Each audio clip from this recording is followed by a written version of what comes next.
Till now we discussed 7 chapters as far as GS-III Economy Revision Marathon is concerned. In first part, we discussed 5 chapters.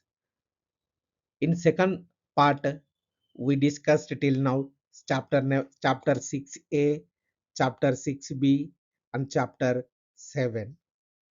And we are going to discuss chapter 8 and chapter 11.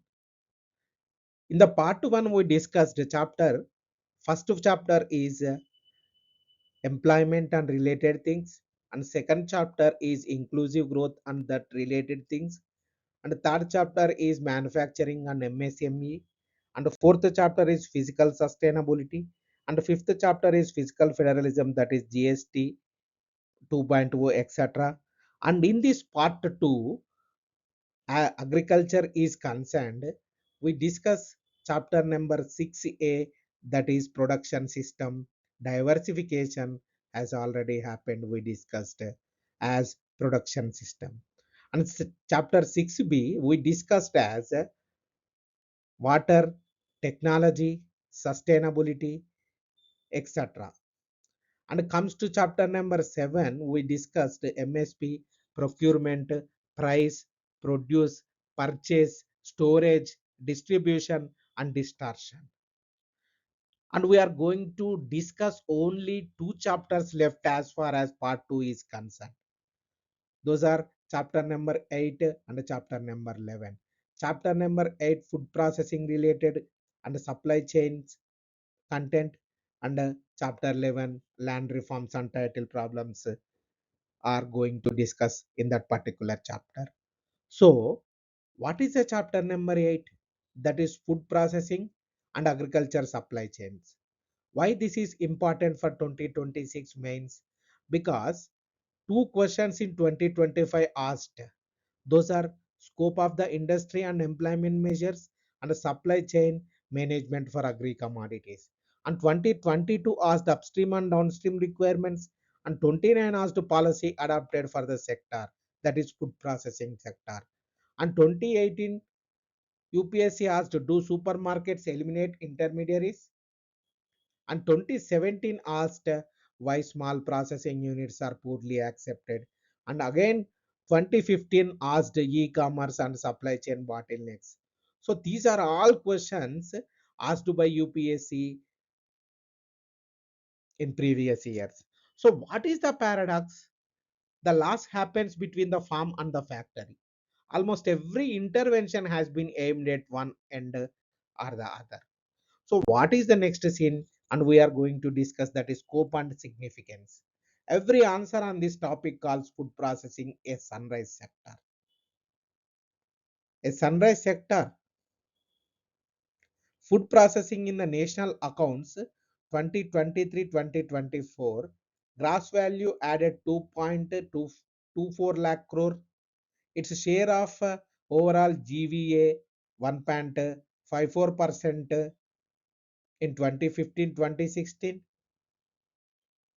and 1.85 in 2018-2019 and 1.39 in 2023 and 2024. So it's a share of manufacturing GVA 2015 2016 8.46%, 2018-19 10.12%, then 2023-2024 7.93%. It's a share of agriculture GVA 9.97 2015-2016 and 2018-2019 12.55%, and 2023 and 2024 it will comes to 9.46%. And growth in 2023-2024 was 7.55% against manufacturing at 12.30% and all India GVA at 8.56%. So read that honestly. Food processing peaked as a share of the economy in 2018-19 and has fallen back since. In 2023-24, it grew more slowly than manufacturing as a whole. So the formulation that will separate the answer Food processing is described as a sunrise sector on the strength of its potential rather than its recent performance. So its share of GVA of manufacturing and of agriculture all peaked around 2018 2019 and have since declined. The gap between the sector's potential and the trajectory is the subject of this question. And treating that potential as though it were the record is the most common error in answering it. You have to say the potential is real, then say the record does not yet show it. That is a better answer than enthusiasm, and it is defensible from the ministry's own data. Why the potential is nonetheless real? Four structural reasons. First one, the raw material base. The raw material base. India is among the largest producers of milk, food grains, fruit, and vegetables in the world, with horticultural output now of the same order as food grain output. The second structural reason is value addition is low. So the headroom is genuine. Third one, demand is shifting with rising incomes, urbanization and female workforce participation. And fourth one is it is the highest employment manufacturing sector India has. So this is all regarding about the food processing sector from 2015 to 2016 to 2023 and 2024. So what is the employment regarding this? The 2025 questions specific ask the employment. The 2025 question asked for the scope of the industry and the measures taken for generating employment. Most candidates will answer only the first half. Registered employment and ASI food processing 22.96 lakh against overall industry 184.95 lakh, a 12.41% share. Unincorporated and SUs food processing 46.57 lakh against 306.25 lakh, 15.21%. So data year is 2022 and 2023. Two facts to take from that. First one, food processing is the largest employer among manufacturing industries. The food products industry has the largest number of factories and engages the largest number of persons of any industry and is among the top 5 by output. So second one and more important, unincorporated employment is roughly doubled registered employment. Doubled registered employment. 46 and a half lakh workers in unregistered units against 23 lakh in registered ones. So why that ratio is whole policy problem? The sector's employment is concentrated in units too small to be registered, which means too small to access institutional credit, meet food safety certification, reach organized retail or export. So the employment strategy and the formalization strategy are the same strategy. Every additional worker in an unregistered unit is a worker outside the productivity, credit and market access that would raise their income. So that is precisely in the design logic of PMFME. And it is why answer to measure for generating employment is not a list of schemes but a single argument. So formalize the micro enterprise and the employment becomes productive employment. So connect it to missing middle argument in chapter 3. So same structural problem but different sector here. So comes to the location. There are 42,801 registered food processing factories in India and ASI 2020 to 2023. Andhra Pradesh has 12.68%, Tamil Nadu 11.67, Telangana 8.65, Punjab 8.08 and Maharashtra 6.59. Five states roughly 48%. Why processing locates where it does three determinants. Why processing locates where it does. Three determinants. What are the three determinants? Raw material proximity, because perishable cannot travel for far unprocessed, which puts marine and horticulture processing on the coast in the south. Infrastructure, meaning cold chain, reliable power and port or highway access. And market and export orientation, because processed output needs a buyer. But note what that list does not include. The largest agricultural producing states are not the largest processing states. Why? Production and processing have decoupled geographically, which is itself the transport and logistics argument in the next scene develops. So, what is the upstream and downstream? Have to name it separately. What is upstream and what is downstream? So, the 2022 question asked specifically about upstream and downstream bottlenecks. So, answering with a single undifferentiated list of problems loses the mark. So, you have to split them, like first one upstream and second one downstream. You have to split them both. Comes to the upstream, farm to processing unit, fragmented holdings producing small heterogeneous lots. So, no grading, sorting, or standardization at the farm gate. No primary processing near the farm, so raw perishable enter the chain. Weak aggregation. Without a producer organization, the processor must transact with hundreds of farmers. Inadequate on farm and near farm storage, forcing immediate sale. And unreliable supply quality and volume, which makes contracting difficult. So these are all the things regarding upstream. What are the things? Fragmented holding producing small heterogeneous lots, no grading, no sorting, no primary processing in the farm, weak aggregation. So because of absence of FPOs and inadequate on farm near farm storage and unreliable supply quality, and which make difficult, contracting difficult. Then comes to downstream processing unit to consumer. Upstream means what? Farm to processing unit. Farm to processing unit. Then comes to downstream. Downstream what? Processing to consumer. Cold chain gaps and breaks, which matter more than cold chain absence.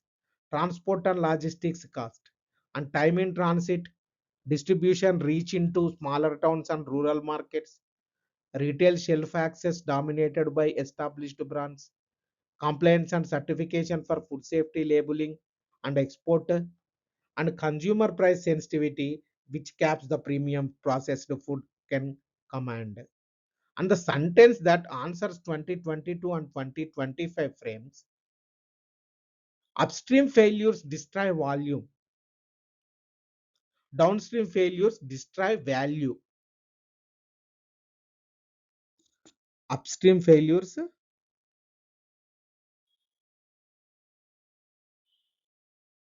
destroys volume, downstream failures destroy value.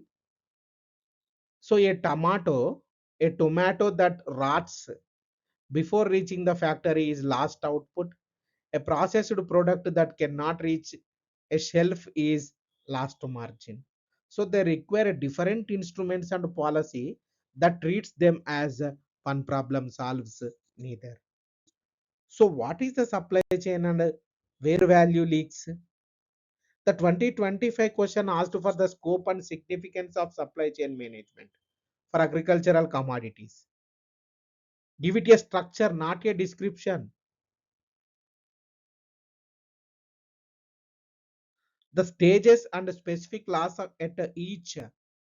Comes to harvest part, timing and handling damage, primary aggregation, no grading, so good produce is priced with bad, on farm and village storage, moisture pests and forced sale into a glut, transport to market, physical damage, transport to market, physical damage, delay and cost per unit that falls hardest on low value produce that comes to the wholesale market, commission layers, price discovery that favors the buyer, delayed payment and processing or cold storage, capacity concentrated away from production areas and distribution and retail, the last mile break in the cold chain. Why supply chain management is the binding constraint? In three sentences, why supply chain management is the binding constraint? In three sentences, we are discussing every intermediate stage adds cost without adding value. So the farmer's share of the consumer rupee falls with each additional handling. And because perishables last quality at every stage, time is a cost in this chain in a way it is not in most manufacturing supply chains. So the argument that connects this chapter to chapter number 6, chapter 6a showed that Indian farmers have diversified towards horticulture and high value crops. Those are exactly the crops that require a functioning cold chain and a fast supply chain, and exactly the crops that carry no procurement backstop when the chain falls. So supply chain is investment is not a logistics question. It is the precondition for the diversification that has already happened. Without it, diversification rises the farmer's exposure to risk faster than it raises income. So that is the shortfall here. So what is the storage layer and how small it still is? The last scene said time is a cost in this chain. Storage is what buys time. This scene is the measure of how little of it exists in usable form. What is the instrument here? A negotiable. The instrument, a negotiable warehouse receipt lets a farmer deposit produce in a registered warehouse, receive a tradable receipt, and borrow against it. So the harvest can be held rather than dumped into the harvest price through the warehousing development and regulatory authority registers the warehouses and regulates the receipts. So the numbers calendar year 2025 to 31st December against 2024 and 2025 warehouses registered 1975 against 1681, electronic negotiable warehouse receipts issued 71,544 against 65,181. So this is the 2025 cyclic year, and this is the financial year 2024-2025.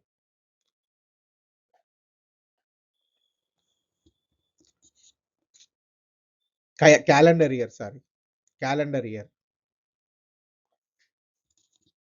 calendar year, financial year. So loans against ENWR, that is electronic negotiable warehouse receipts, 5023.71 crore calendar year 2025 against 4271.61 crore. Then commodity deposited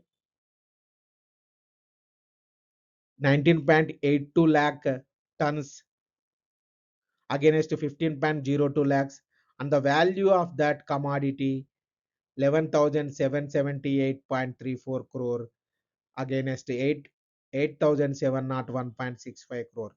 So the scale check that makes this real argument. So growth is strong on every line. Now put it against the system it sits inside. So 19.82 lakh tons deposited against warehouse receipts in a year when rice and wheat procurement alone was about 860 lakh tons. That is 2.3%, and the credit conversion is partial. 5,023 crore lent against 11,778 crore of deposited value. So look at the difference.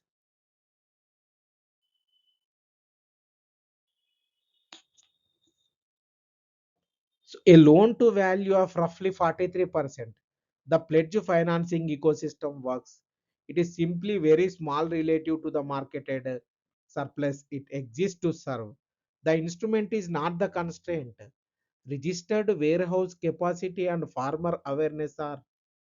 So that is a far better answer than warehouse receipt financing should be expanded.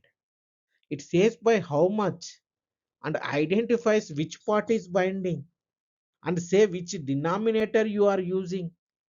This compares electronic negotiable warehousing receipt deposits against government procurement, not against total marketed surplus. On the other direction, processing as a disposal route, the government set a target of 20% blending of fuel grade ethanol with petrol by ethanol supply year 2025-2026.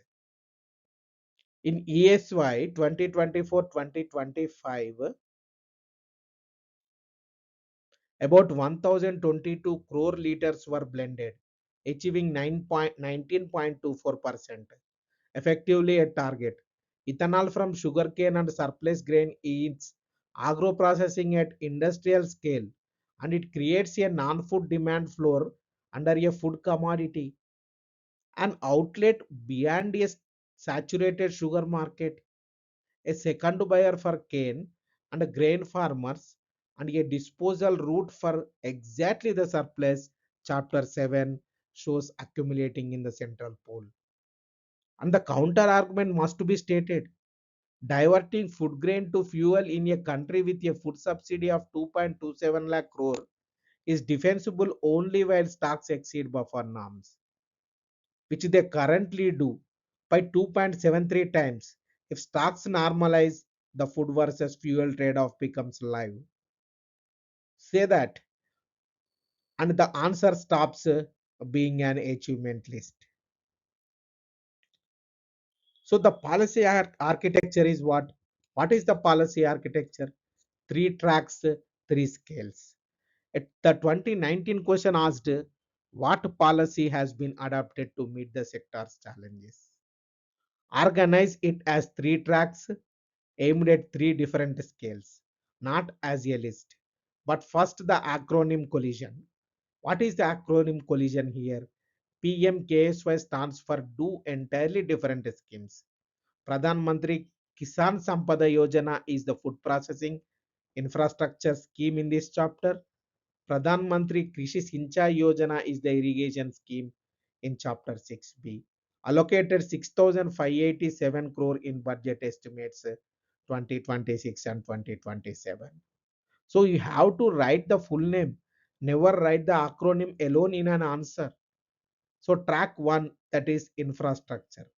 Pradhana Mantri Kisan Sampada Yojana, mega food parks, integrated cold chain and value addition, agro processing clusters, backward and forward linkages, food safety and testing laboratories, and operation greens. The constraints it targets is shared infrastructure no single small firm can build. So track 2, the PLI for food processing. 1200 crore in budget estimates 2026 and 2027. Incentives linked to incremental sales and committed investment aimed at Indian brands of global scale with a branding component for overseas markets. It targets the large firm.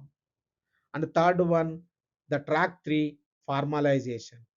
PMFME 1700 crore in budget estimates 2026 2027. Credit linked subsidy to micro enterprises, seed capital to self-help group numbers, support to producer organizations, common infrastructure, and one district to one product. It targets the 46.57 lakh workers in unregistered units.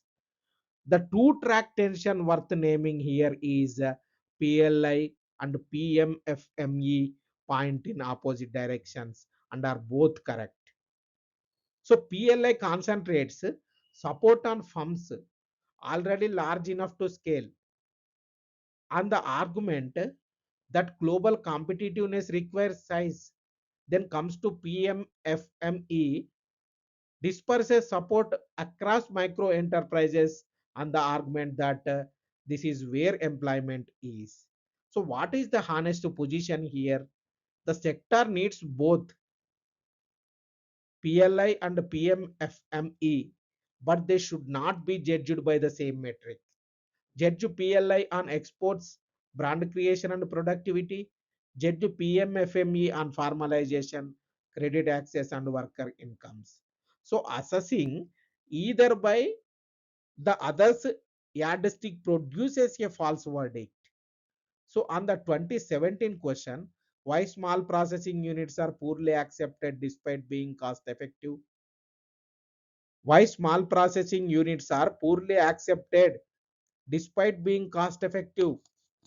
There are five reasons, and none is about the technology. Unreliable and seasonal raw material supply, no working capital, no assured buyer. So the unit produces on speculation, inability to meet food safety certification, which excludes them from organized retail, and the fact that cost effectiveness at the unit level does not survive without aggregation, cold storage, and market linkage around it. A cheap machine in an ecosystem gap is still a standard asset. So, what are the intermediaries, supermarkets, and e commerce? The 2018 question asked whether supermarkets eliminate intermediaries. The 2015 question asked whether e commerce can overcome supply chain bottlenecks. Same underlying question 7 years apart. How organized retail changes the chain? Direct procurement from farmers or producer organizations, replacing the sequence of commission agent. Wholesaler and distributor with a single buyer. Specified quality standards communicated in advance. Assured offtake and payment on defined terms. And investment in cold chain and collection centers because the retailer bears the loss from spoilage. But the answer answer the question precisely, because the framing is a trap. Supermarkets do not eliminate intermediaries, they replace a chain of many small intermediaries with a small number of large ones. The functions intermediaries performed, what are the functions intermediaries performed? Aggregation, grading, transport, credit to the farmer, risk absorption, do not disappear. They are internalized by the retailer or shifted onto the farmer.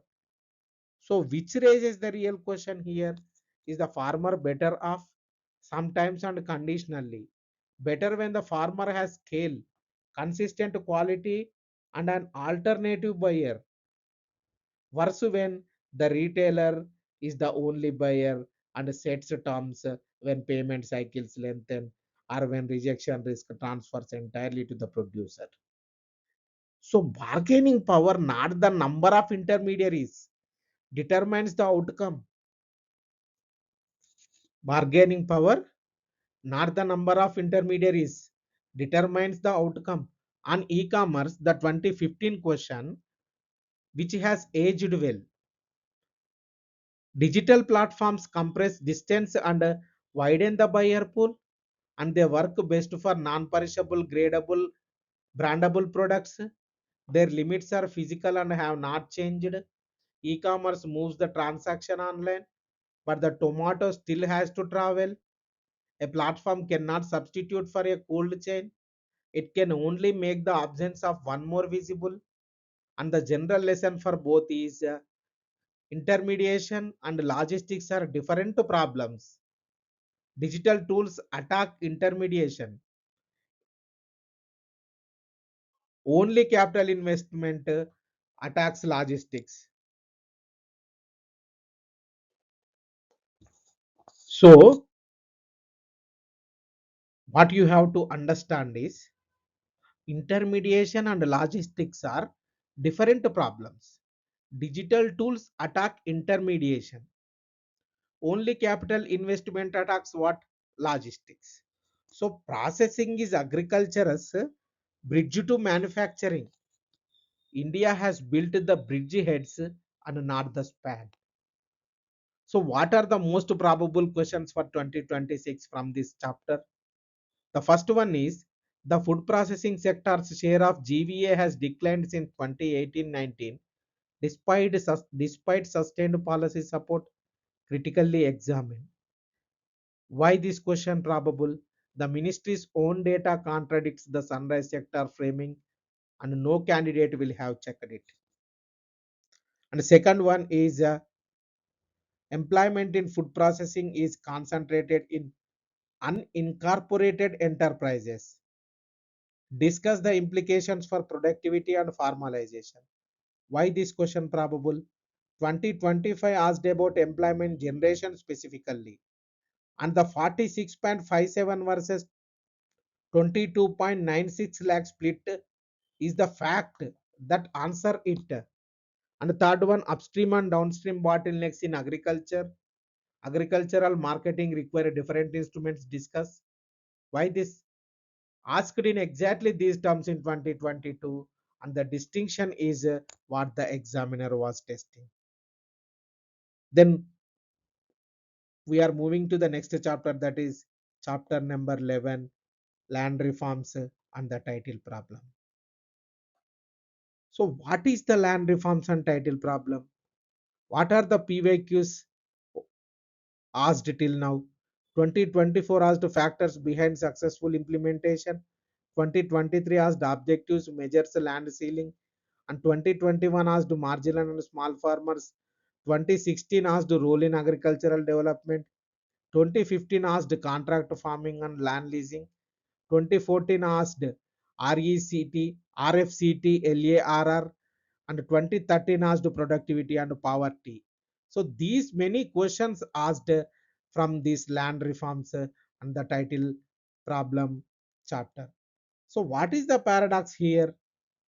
What is the paradox? So the four measures. What are the four measures? Here is the 2023 question, 2023 question. State the objectives and measures of land reforms in India. Discuss how land ceiling policy and land holding can be considered as an effective reform under economic criteria. Land reform in India had four measures. Name all four, always, and in this order only. First one, abolition of intermediaries, Jamindari, Mahalwari, Raitwari, intermediaries removed, and the cultivator brought into direct relationship with the state. And second one, tenancy reform, regulation of rent, security of tenure, and a route to ownership for the tenant. And third one is ceilings on land holding with the surplus redistributed, and a ceiling cannot be enforced against a holding that is not recorded, which is scene number 6. And fourth one, consolidation of holdings to counter fragmentation, and that sits in direct tension with measure 3 inside the same policy. What are those three? And the objective were never only about equity. You have to give both, because the 2023 question asks for economic criteria. Equity, what is the equity? Land is the principal asset in an agrarian economy, so who owns it determines who is poor.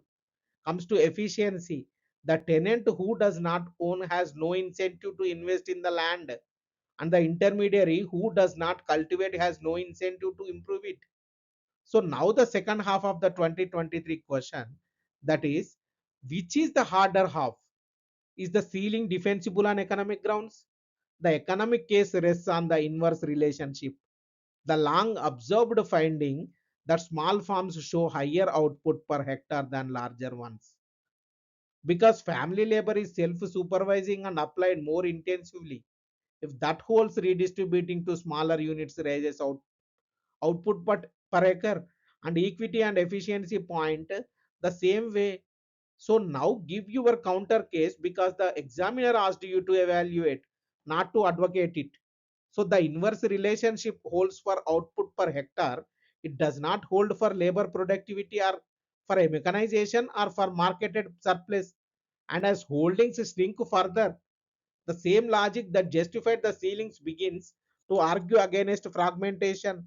So, which is why measure 3 and measure 4 sit in tension inside the same policy. So, and why the ceiling underperformed? Ceiling were state subjects. So, limits, exemptions, and definitions varied.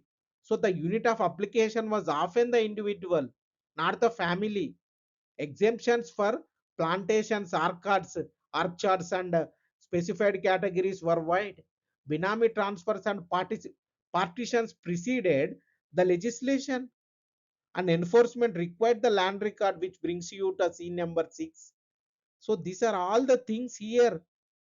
The question asked 3 times. What is that question asked 3 times?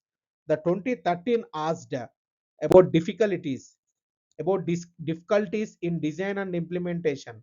2016 asked which factors produce success.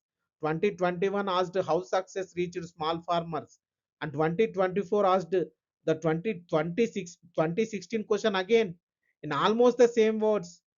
4 questions in 11 years, all circling one thing. What is that thing? Why did the same law produce different outcomes in different states?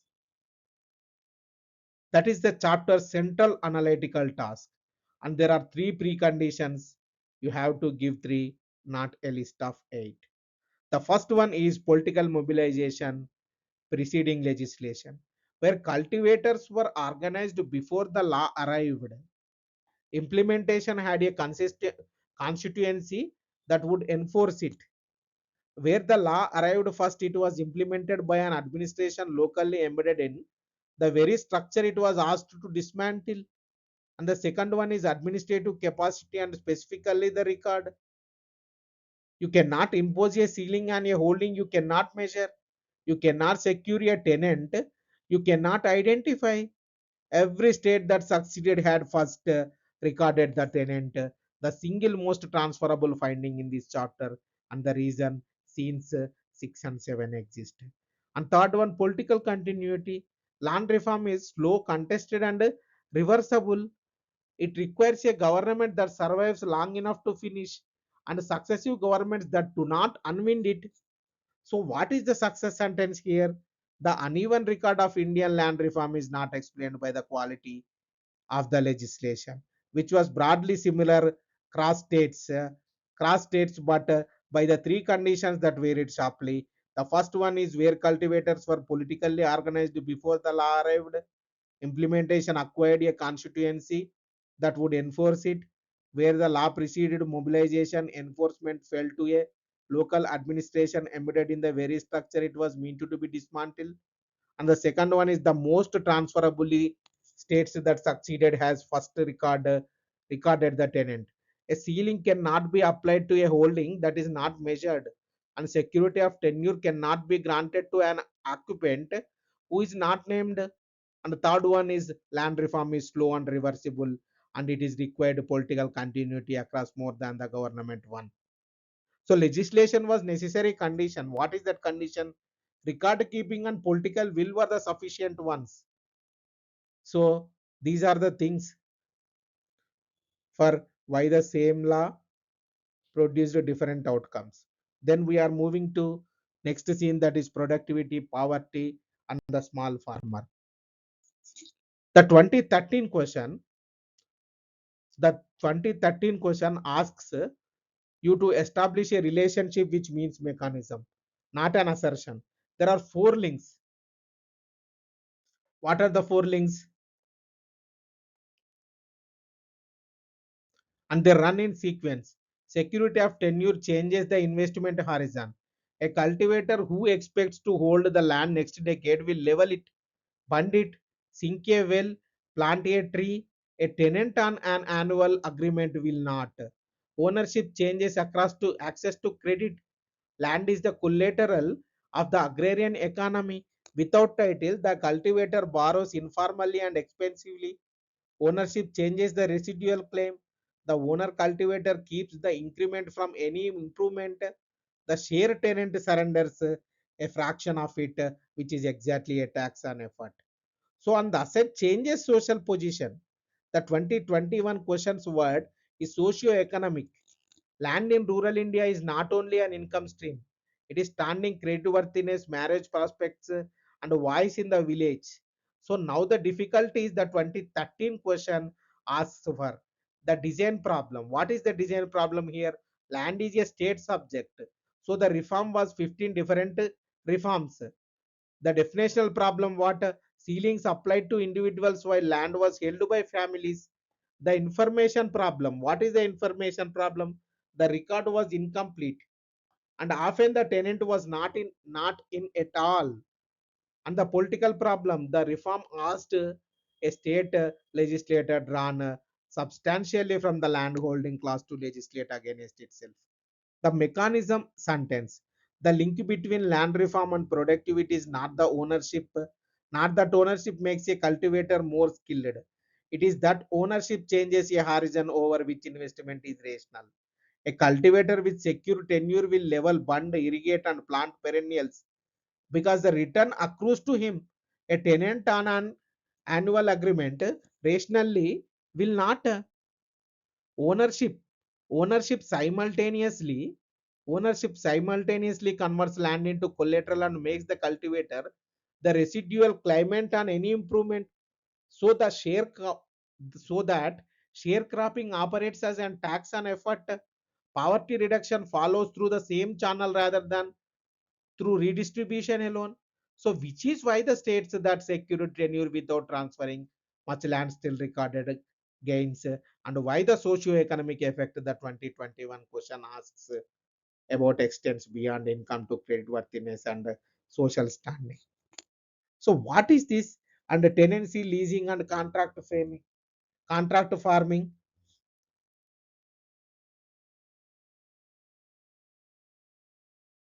This question is printed under the crops head in the corpus. It is answered here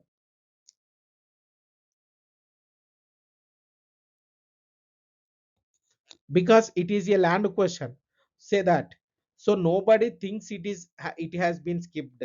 So I am telling you, you have to go through this question and it contains the chapter sharpest irony. Tenancy reform restricted leasing in order to protect the tenant. The restriction did not end leasing. It drove leasing underground. It drove leasing underground and a concealed tenant is worse off than a recorded one. No security, no institutional credit, no crop insurance, no disaster compensation, no access to any scheme requiring proof of cultivation. So the policy meant to protect the tenant, removed the tenant from the record that would have protected him. So the case for liberalized leasing, it brings the tenant into the record and therefore into the credit and insurance system. It lets small and marginal holders lease out without fear of losing the land, which is what makes non-farm work possible for a household that owns unviable plot. And it lets the willing cultivator assemble an operationally viable area without any transfer of ownership. So the case against here is the bargaining asymmetry is real and formalization does not remove it. Reverse tendency, the large farmer leasing in from the small can concentrate operational holdings while ownership stays fragmented, and a tenant with a written lease can still be a tenant with no alternative. So on contract farming, split the assessment here, it transfers price risk to the buyer and can bring inputs extension and assured offtake. But if concentrates on crops with processing or export demand tends to select larger and better connected farmers.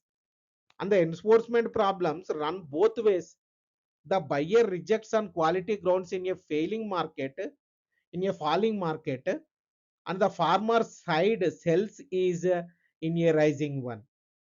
So the leasing sentence here is the case the case for legalizing agricultural land leasing rests an irony in at the center of Indian tendency law.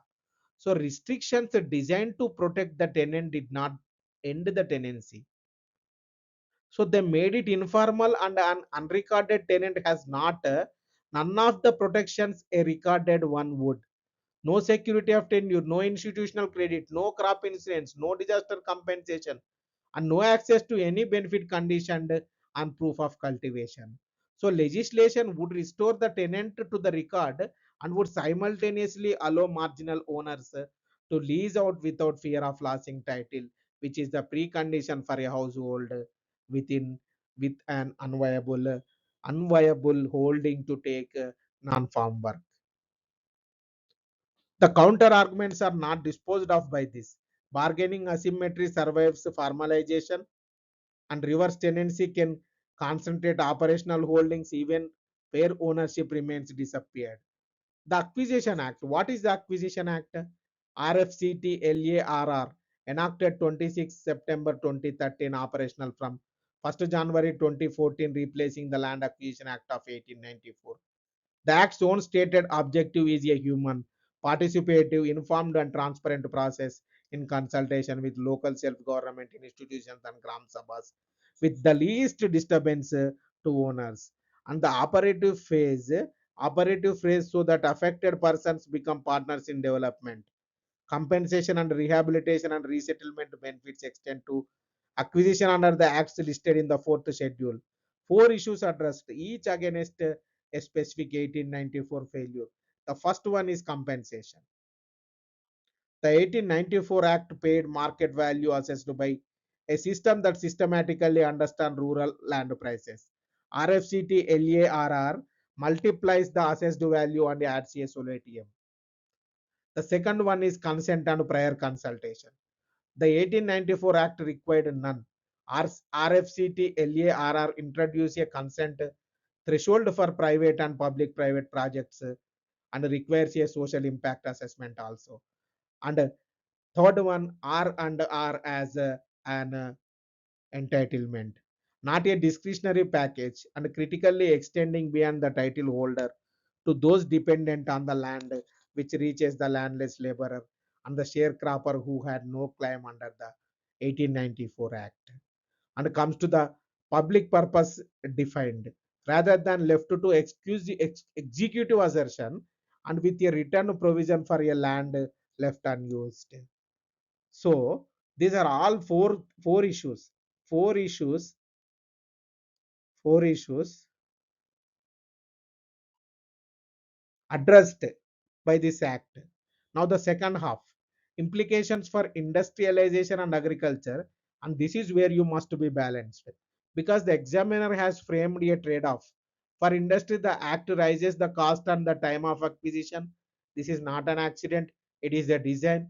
The counter argument is that acquisition under the old act was cheap and fast and generated litigation, agitation, and stalled projects. So the apparent speed was often not real speed that lands on the same finding as chapter 9. A project's real timeline includes the disputes it provokes. For agriculture disputes it provokes. For agriculture, the act includes the safeguards on multi-cropped irrigated land and treats acquisition as change in the agrarian structure, not merely a transaction. And the honest close on this question here is the act shifted the burden of proof. Before, the state acquired and the owner objected. Now the state must demonstrate purpose, assess impact, and in denied cases obtain consent. Then the record and the card. What is the record and card? The scenes owes no past question. It is the chapter's contemporary spine and its most likely future question. Start with that start with what has been achieved because it is genuinely substantial and almost nobody teaches it correctly. According to DILRMP, as on 31st December 2025, computerization of records record of rights 97.27 percentage of villages. Digitization of cadastral maps 97.14% of maps, cadastral maps, field measurement books and tippans linked to the record of rights. 84.89% of villages and computerization of sub-register offices 95.70%, integration of SROs and revenue offices 88.56%, and modern record rooms 70.16% of sanctioned tehsils. The two real remaining gaps are in that list, map to record linkage at 84.89% of villages and modern record rooms 70.16. The program, what is the program? Erstwhile National Land Records Modernization Program, revamped as a central sector scheme with 100% of central funding from 1st April 2020, 2016 and extended to 2025-26 with an outlay of 875 crore, 698 crore to existing components and 177 crore to two new ones. Consent based Aadhaar linkage at 62 crore and computerization of revenue codes at 115 crore. Cumulative release since 2008-9 is 2579.09 crore. And one thing worth a sentence in any answer that quotes a national percentage, that is land records are not available. Land records are not available in most northeastern states because land there is held communally. That is not a data gap. It is a different property system. So UL PIN or a Boo-Aadhaar, a 14-digit identifier derived from the longitude and latitude of the parcel, compliant, compliant with ACCMA and Open Geospatial Consortium standards, rolled out in 29 states, piloted in 4 more and assigned to over 36.83 crores, 83 crore land parcels. And NGDRS, One Nation, One Registration, a configurable common registration application adopted by 17 states and union territories, of which 5 have gone fully paperless. It received the Prime Minister's Award for Excellence in Public Administration in 2021. Now comes to Swamitwa. What is Swamitwa? Swamitwa, the survey is nearly finished. Now Swamitwa, as on 31st December 2025, a central sector scheme launched 24th April 2020 on National Panchayati Raj Day with 31 states and union territories having signed MOUs. The method is drone plus CORS, continuously operating reference stations, with Survey of India standard operating procedures specifying 5 centimeter accuracy and mapping of inhabited Abadi areas at 1 to 500 scale. And the delivery notified village 3.44 lakh drone survey completed and 3.29 lakh 95.6%, and property cards distributed 1.83 lakh villages, that is 53.2%, about 2.78 crore property cards in total. So you have to read those two lines together. The drone has flown over 95.6% of notified villages. The property card has reached 53.2% of them, and only 55.6% of the villages actually surveyed. The survey is nearly finished. The title is barely half delivered, and that gap is not delay. It is the hard part of the program. So between the drone image and the proper property card sit the steps that cannot be automated: demarcation on the ground, verification by revenue officials, publication, and the inquiry and disposal of claims and objections, which the ministry regard which the ministry regards as taking anywhere from 10 to 90 days depending on the state. So the drone resolves geometry. It does not resolve disputes, and a property card issued over an unresolved claim is a future case in a revenue court. Future case in a revenue court, and the money is moving the wrong way. Swamitwa's budget estimates fell from 150 crore in 2020 to 23 to 76 crore in 2023-24, 70 crore in each 24-25 and 25-26. Actual spending was 42.68 crore against 70 crore. Revised estimate in 24-25, 61% and 29.7 crore of 70 crore to 31 December 2025. The allocation is falling and the utilization is below it, while nearly half of notified villages still have no property card. State that as sequencing observation, not an indictment. Not an indictment. Surveying is capital intensive and front loaded. So falling budget is partly what completion looks like. But say the second half too.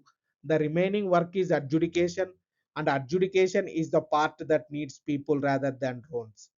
The Swamitva sentence is the Swamitva is India's attempt to give the inhabited village what the agricultural field already had, a record.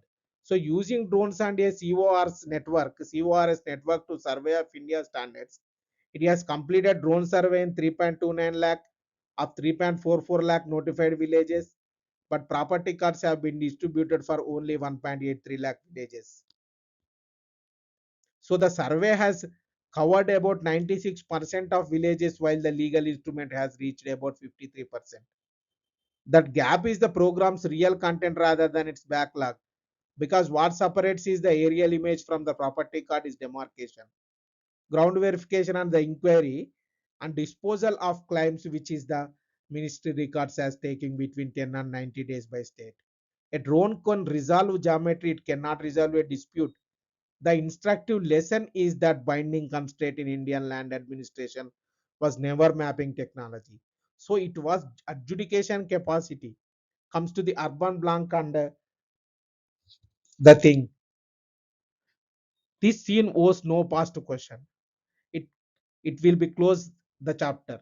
And here is the sentence in the annual report that should reframe how you think about Indian land records. The report identifies the problem NAKSHA exists to solve, the non-maintenance of urban land records outside a few states such as Tamil Nadu, Maharashtra and Gujarat.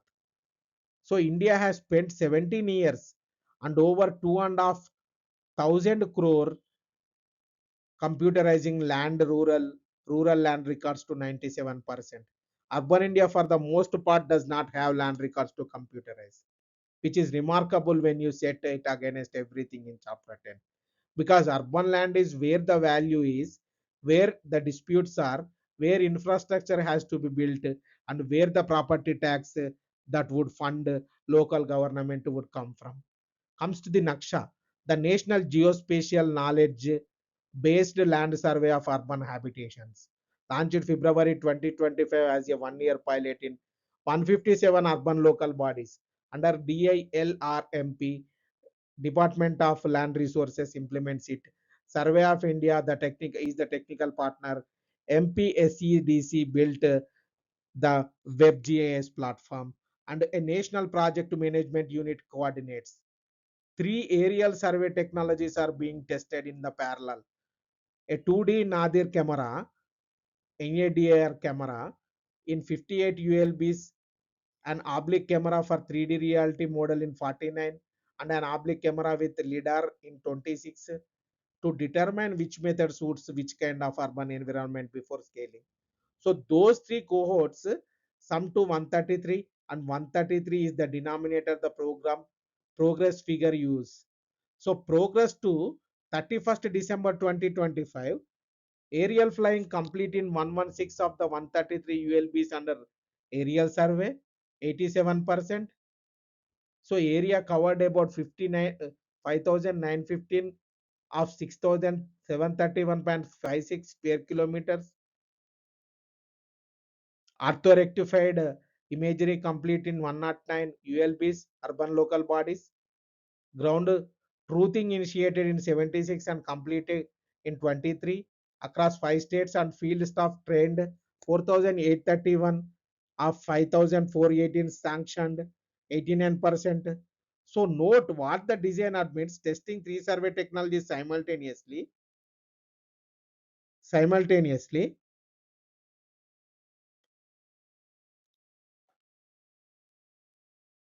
is a government saying It does not yet know which method works, for Indian urban from Indian urban farm, and choosing to find out on a pilot rather than a national rollout. So that is good program design and worth one line credit. And the registration bill 2025, registration of deeds and documents is a concurrent list subject entry 6 list 3. The Registration Act of 1908 was transferred to the Department of Land Resources in 2006, and the Department of Land Resources has formulated the Registration Bill 2025 to replace it. The stated problems here is what? Registration remains largely paper based, require physical presence at the sub register office. Records are not updated in real time, and the law does not mandate verification of property details,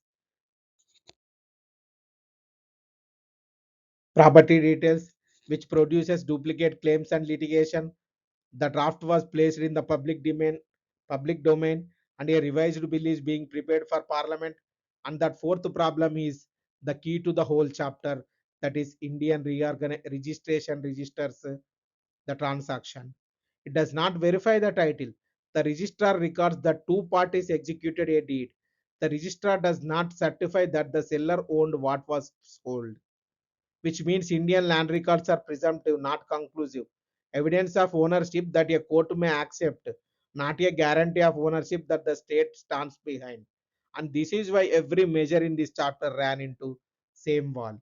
The ceiling could not be enforced against a holding that was not recorded. So tenancy protection could not reach a tenant who was not named. Acquisition compensation could not reach a dependent who held no paper, and a property card issued today still only creates a presumption.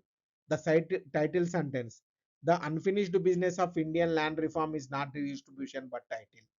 Indian land registration records the transaction and not the entitlement. The sub-register certifies that a deed was executed, not that seller owned what was conveyed. So records remain presumptive evidence rather than a state guarantee of what? Ownership. That single feature explains the recurring failures of every classical measure. A ceiling cannot bind a holding that is not recorded. Tenancy protection cannot reach a tenant who is not named. And acquisition compensation cannot reach a dependent who holds no paper.